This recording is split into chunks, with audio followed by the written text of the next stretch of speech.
নমস্কাৰ আপুনি Axom News চাই আছে চলক আজি জানো অসমৰ আজিৰ 30টা ডাঙৰ খবৰ আপুনি কৰ পৰা আমাক চাই আছে তলত কমেন্ট কৰি নিশ্চয় জনাওক মৰিগাঁৱত ভূমিকম্প সোমবাৰে পুৱতি নিশা অসমৰ মৰিগাঁও জিলাত 5.1 প্ৰাবল্যৰ এটা ভূমিকম্প অনুভূত হয় জোকাৰণি ইমান তীব্ৰ আছিল যে মানুহ আতংকিত হৈ ঘৰৰ পৰা ওলাই আহে বিজেপিৰ নিৰ্বাচনী সংখনাদ 2026 চনৰ বিধানসভা নিৰ্বাচনৰ বাবে বিজেপিয়ে দেৱাল লিখন অভিযান আৰম্ভ কৰিছে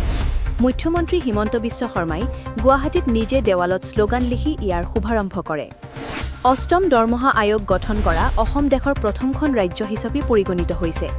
সুভাষ দাসক ইয়াৰ অধ্যক্ষ হিচাপে নিযুক্তি দিয়া হৈছে যাৰ ফলত 7 লাখ কৰ্মচাৰী উপকৃত হ'ব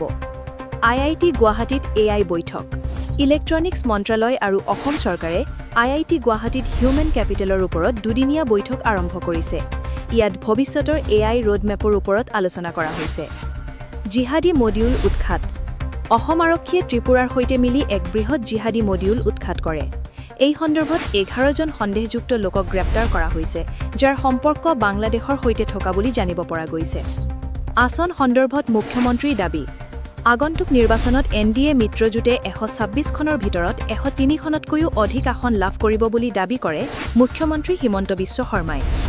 ভোটাৰ তালিকাত সালসলনি নিৰ্বাচন আয়োগে অসমৰ খচৰা ভোটাৰ তালিকা প্ৰকাশ কৰিছে ইয়াত বহুতো নাম কৰ্তন হোৱাৰ লগতে নতুন নাম অন্তৰ্ভুক্ত হোৱাৰ খবৰ পোৱা গৈছে অবৈধ অনুপ্ৰৱেশকাৰীৰ বিৰুদ্ধে ব্যৱস্থা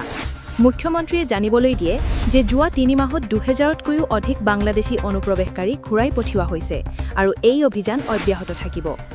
ডাইনীৰ সন্দেহত হত্যা